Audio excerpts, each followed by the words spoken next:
Ladies and gentlemen, first of all, I have to say that I'm very happy to be here in Athens and Greece, and I have a special relationship with your country because of one incident that took place next summer, exactly 25 years ago.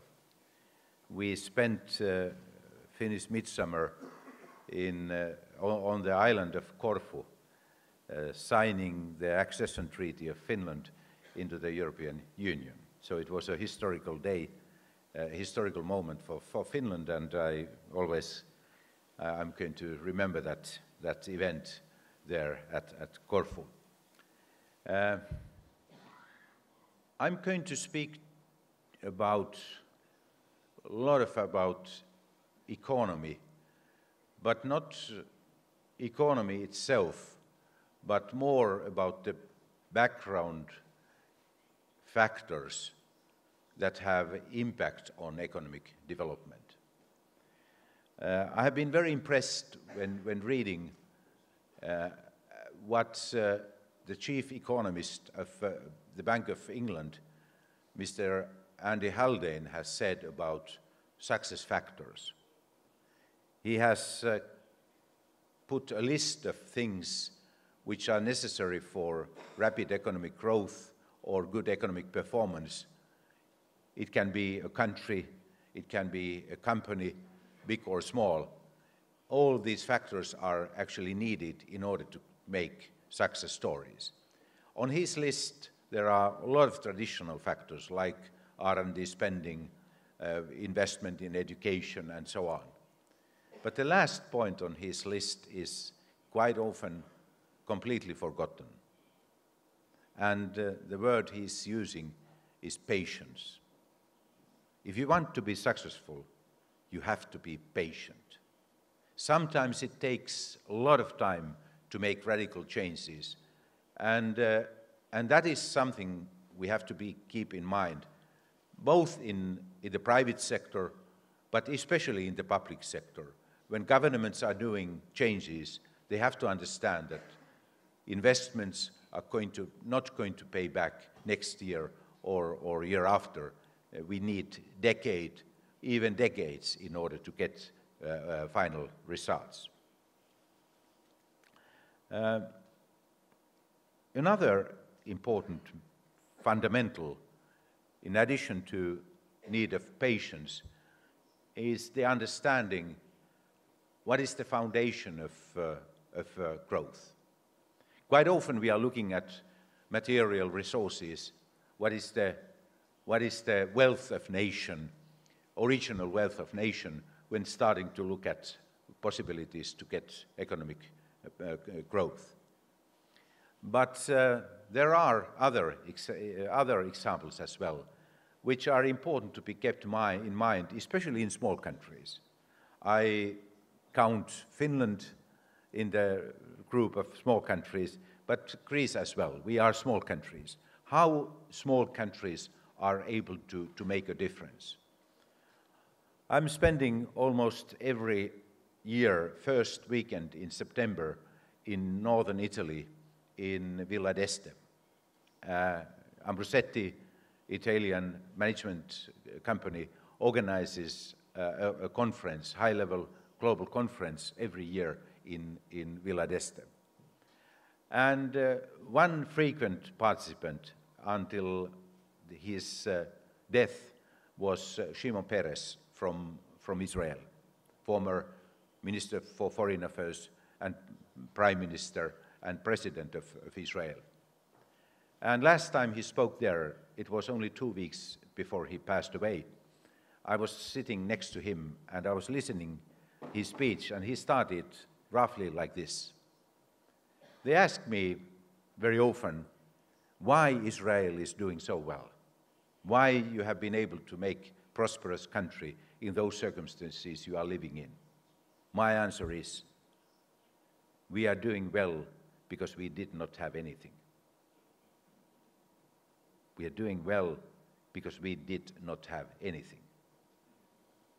It's totally against traditional explanation why countries are doing well. We are starting typically what we have and what is the foundation of growth. I think Finland, when looking at the history of Finland, we can say roughly in the same way like Simon Peres said. Finland, as an independent country, is now 100 years old, next December 101. But our year zero is not 1917, but 1918, exactly 100 years ago. After the very bloody civil war, we were in the situation where we did not have anything.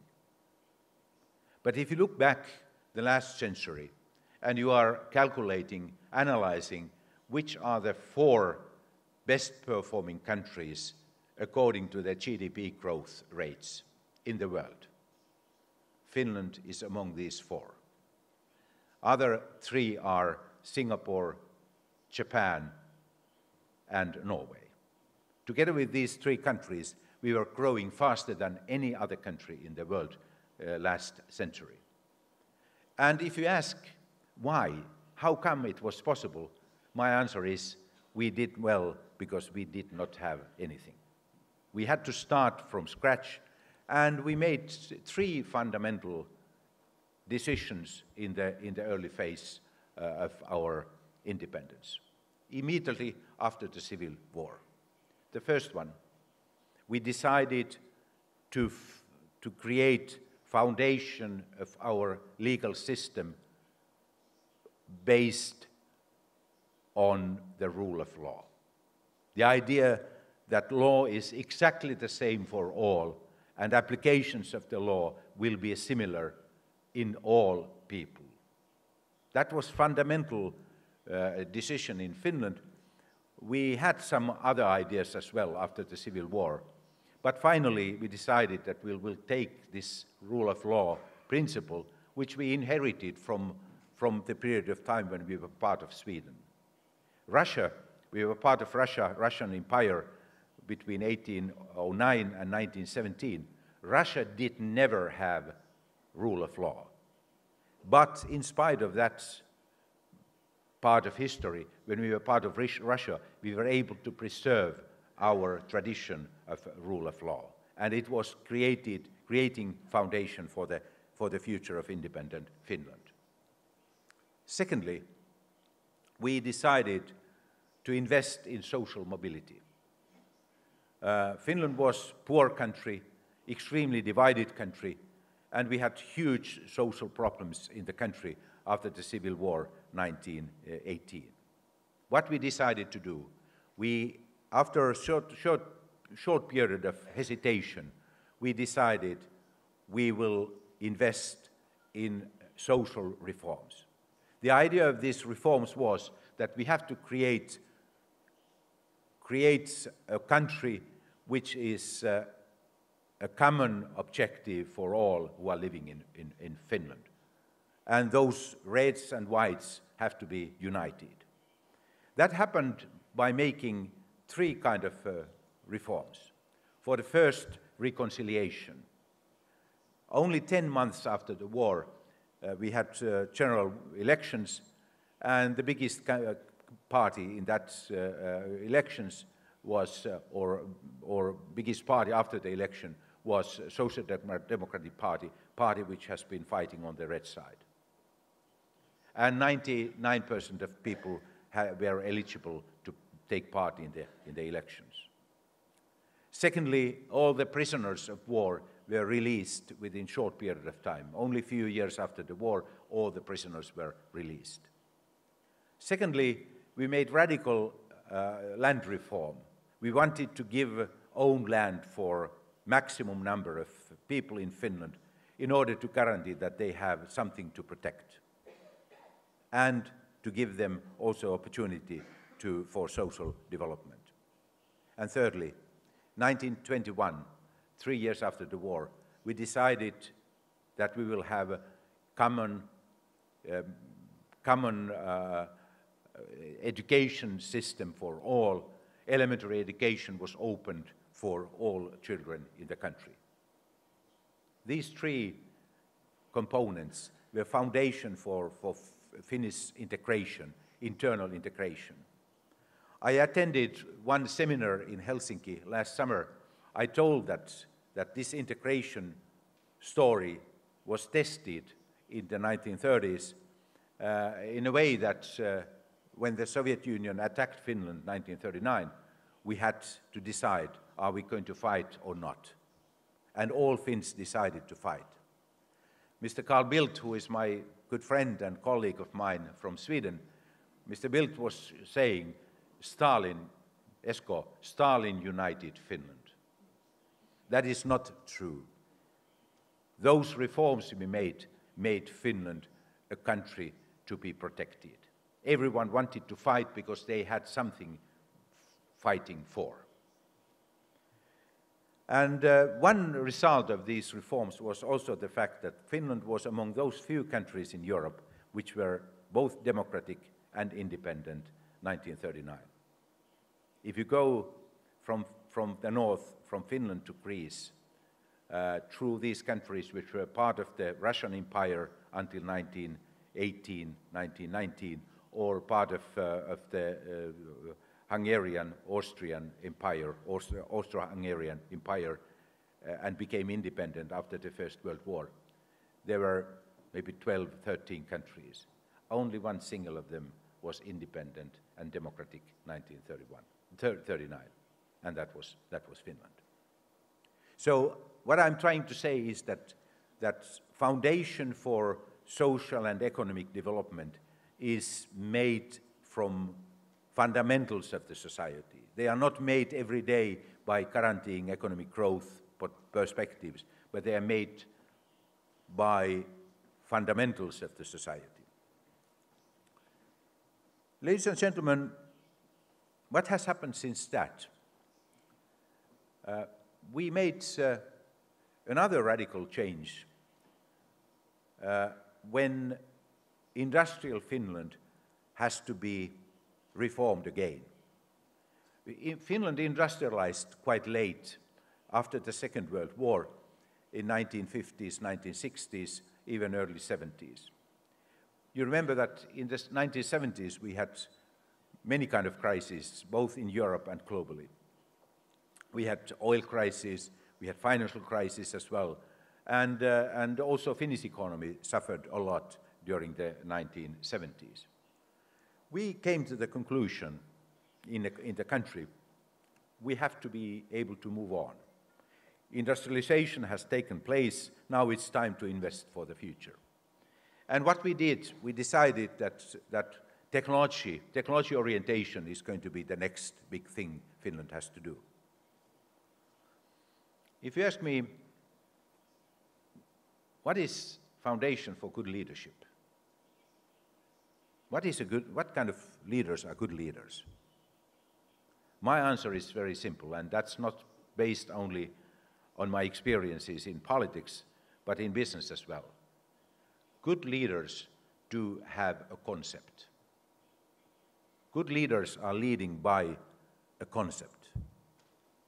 Concept means that you understand circumstances, you understand the world you are living in, and those external changes, what they require from the government or from the company. And then you are understanding what are the fundamentals of the policy you want to follow. I have two good cases which are helping you to understand what I mean. Nokia used conceptual method in 1990s. It was a company that was very close to be bankrupted 1992. Owners of the company tried to sell it to Swedish Ericsson, but Ericsson refused because they didn't see any value in Nokia's assets. And then 1992, after this phase, Nokia decided we have only one option left, to look at our assets and to take those assets which are most valuable for the future and invest everything in that sector. And they picked up two businesses, mobile phone business and telecommunication network business. and they sold 80% of the assets. Everything was invested, reinvested in mobile phones and telecom network equipment. What happened? When they did this decision, they expected that mobile phones will become more, or are going to sell much, much more in the future. Year 1990, we had 10 million mobile phones in the world. Nokia expected that there is going to be 50 million mobile phone users year 2000.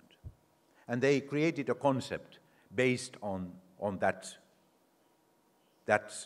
objective. Do you know what was the final figure? Not 50 million, not 500 million, but 700 million. It was a winning concept. Nokia executed that concept extremely well. That's why Nokia's market cap, that was 300 million year 1992, was roughly 300 billion US dollars year 2000. So if you put €1 in Nokia's shares 1992, you were able to get back 1,000 euros 8 years later. Amazing story, but it was completely based on conceptual thinking.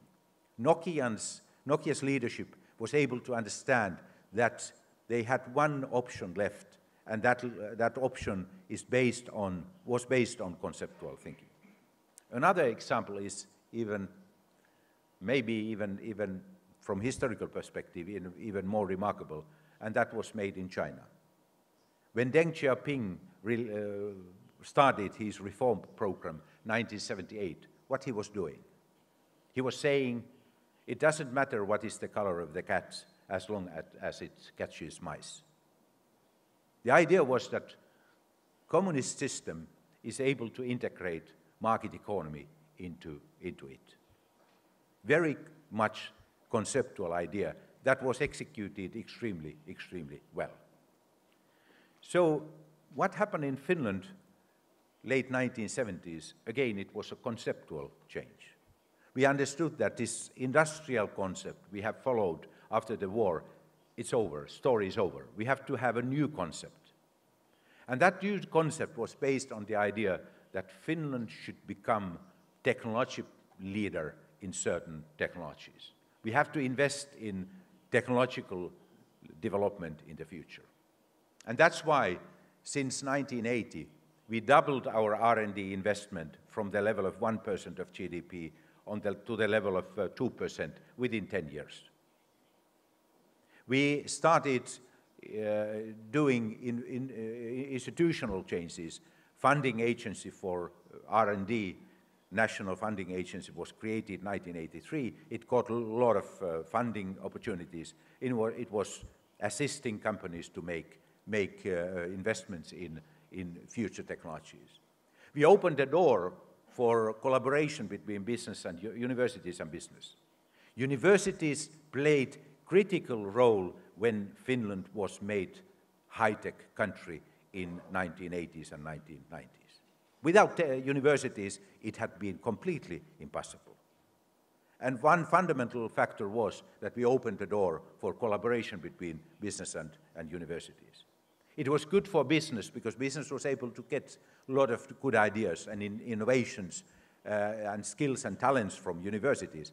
But it was also very important for universities because universities got access to highest technological development. They were able to get developed together with companies. And thanks to that, 1990, Finland was on the different level.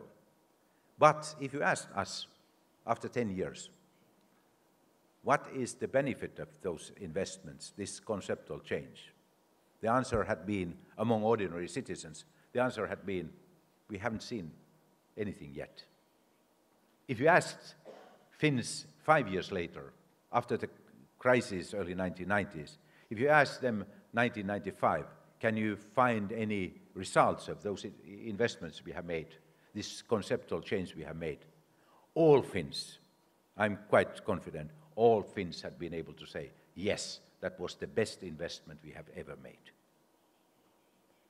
And that was the foundation for the fact that Finland was able to perform very well until 2006 and 2007. The financial crisis, which hit your country, it hit Finland as well. We were suffering a lot, and we lost more or less 10 years between 2006 and 2016. We didn't have any economic growth during that period of time. Finnish economy was roughly on the same level 2016 than it was 2006. What we have been able to do since that, I think we have again identified we need to do conceptual change. We need to do what is necessary, not today, what is necessary in the future. And I think we are still on the way, what we have to do, but I can see the list of things Finland has to be able to do. First thing, which is untraditional to be mentioned in this context, is the fact that population is aging, and we have to be able to find solutions how we can create growth and economic development when population is aging. That is a great challenge for all, because since 1840, globally, the average life expectancy has increased 3 months a year. Every single year, average life expectancy in the world has increased by 3 months. So if a child born 1840 was able to expect to live until 30, now a child born today can expect to live 70 years. And in Japan, already half of the population, or half of children born today, they have life expectancy higher than 100 years. You understand what does it mean? It means that the social contract, which is the foundation of all European societies, it cannot survive. We have to be able to change that rapidly in order to survive in those circumstances. But it's also a positive challenge. I'm going to be 65 next year. I have no idea to stop working. Why? What is the idea to stop working if you are doing well, you are learning a lot in this age as well? I think we cannot look at the calendar when we are looking at social systems. We have to understand that aging is, in the same time, an opportunity as well. Secondly, we need new kind of skills and talents. Finnish education system is doing well. We are performing not best in the world, but almost best in the world. But it doesn't mean that we have those skills and talents we need in the future. We have to be able to reform that. And we have one fundamental factor which is going to assist us, and it is technology, digital technology. When I went to school in 1961, what I had? One class, one teacher, one book. Standardized model to learn. I have 4 children, and I have no idea that every child can be taught and educated in the similar way. Each of them are different. They need different kind of approach. But the standardized school couldn't do that. That's why, for example, many entrepreneurs in Finland have no education at all, because they didn't survive with those talents and skills at the school we had earlier. But now, digital technology is giving us fantastic opportunities to change our educational system in a way that it can be personalized. It can be personalized. And it means that you can make education system to be reformed and improved without delay. It doesn't take tens of years in order to get something to be done. But within a short period of time, you can improve the quality of education. Universities. I don't know how your universities are doing. Maybe our moderator will be able to speak about that. But I'm quite confident that you have a lot of challenges with universities, like we have as well. Universities will be totally different in the future. I was recently in Singapore looking at the most modern university building there. There are no arenas like this. The biggest rooms were small ones, because general teaching methods have changed dramatically in recent years in that university. For the third, we need risk-taking capacity. That is a challenge in the private sector, because we need money in order to make innovations to take place. Because innovation always includes a risk. The idea that you will innovate without taking a risk is false. There is no room for innovation if you don't accept risk. But it's even more difficult for governments and politicians, because in political life, it's so much easier to sell the idea, let's keep things as they are, or even let's go back to history. America great again is a very popular phrase, but it's false. I don't believe that America is able to return back where it is coming from. Russia cannot go back where it is coming from. Finland cannot go back where it is coming from. It's completely impossible. That's why risk-taking capacity is so critical for political system. But in politics, do you know what is the major risk?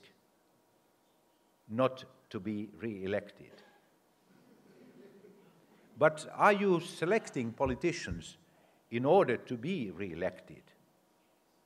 Now, when I'm listening, I'm not anymore in politics. When I'm listening to politicians everywhere in the world, the only thing they are discussing is how to make things in a way that I will be re-elected. And every day polls are made and to check how potential re-election is going to be. Please start choosing politicians not to be re-elected, but to govern your country. And they are different.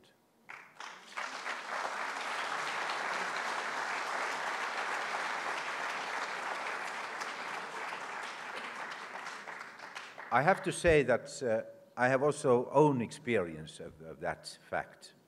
I was 36 when I was nominated Prime Minister of Finland. My oldest son is now 37, and I have difficulties to understand how he could be Prime Minister of Finland. When I started, I have a dream that let's do radical reforms, let's go over this, and 1995, 4 years later, we are going to win again. But quite soon, after a year, we recognized that this is not what we expected. The circumstances were totally different what we expected. This much tougher. The concept we originally started with was not as such going to work. We have to understand that this is going to be big effort required. And then we decided, actually we did decision not to look at elections anymore. We decided, let's get done what is necessary for this country, and the result is going to be what it is going to be. My party did quite well. We got quite good result, not as good as previous elections, but anyway, good result. But I'm not proud about that. I'm proud that we made what was necessary for the country. And it's more important for politicians, now I know that and understand that afterwards, it's much more important for a politician to look at what you have done than to look at figures you have been able to achieve in elections. So that is what is needed, risk-taking capacity. And then, finally, I think it's very important to understand that business opportunities are dependent on how government works. There is a link between governmental policies and business opportunities. Quite often I hear that politicians are saying, let's have investments. Let's hope that investments are coming, and then we can continue our life just like before. It's not like that. Investments are coming if politicians are able to do right kind of environment for business to grow. But it's in the opposite way as well. Business cannot grow if the society where it is operated is not healthy. That's why I personally believe shared value thinking. It's the concept created by Michael Porter and his colleague Michael Kramer at the Harvard Business School. Idea is very simple. We have to be able to combine resources of private sector and public sector in order to get most efficient results, and also to find solutions to those fundamental problems societies are facing today. Michael Porter was saying, and Michael Kramer, they were saying that governments cannot solve environmental problems or fiscal and financial problems or other problems they face with our aging challenges. They cannot solve these problems without having the best resources of the private sector integrated into their policies. But in the opposite way as well, governments are needed in order to create the right kind of business environment. I read an article recently in New York Times, it was maybe 2 years ago. It was an article about 5 platform companies, Amazon, Google, these major players in digital economy. And the title was like this: Our biggest enemy is government. I'm not sure if Facebook leadership still has the same opinion that government is our biggest enemy. I think they have learned a lesson. They have learned a lesson that even biggest companies in the world cannot solve the problems on their own. They need governments, but not governments like we have had before. We need new type of governments as well in order to survive in the digital world. That's why efficiency of governments, efficiency of use of social resources, taxpayers' resources, is critical for the future. I have always had difficulties to understand how come it is possible that those who are saying that we are protecting the rights of poor people are letting debts to grow and governmental fiscal positions to weaken. I think the best guarantee for poor people is that there is a strong government that has a balanced budget, which has a debt level which is sustainable. That is the best guarantee for poor people. Rich people can survive even without government. They don't need government that urgently, but poor people do. And that's why those who are speaking about social aspects of life, they have to remember that good government is the best guarantee for the future. Ladies and gentlemen, these are my comments on the topic. We are going to have a discussion. I'm also a publisher of books, and I have to show you this book. I'm very proud of this one. It's published in Finnish, Swedish, English, Russian, and Chinese. And it's about the story of Finland, what made Finland a success story within the last 100 years. The title is, in English, is Finnish Fingerprints. It was intentional selection because small countries are not using hammer or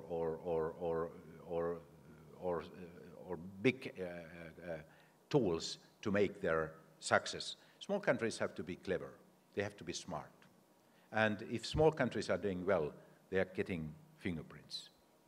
And I hope that we are able to succeed with digital technologies in a way that small countries can not only survive, but do visible fingerprints in the future as well.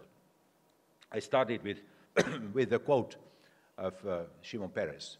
You have to remember, it's not a problem that today things are tough and difficult. Sometimes it can be an asset as well, if you can or if you can read the map in the right way, and you have a good concept that is leading the country. Thank you.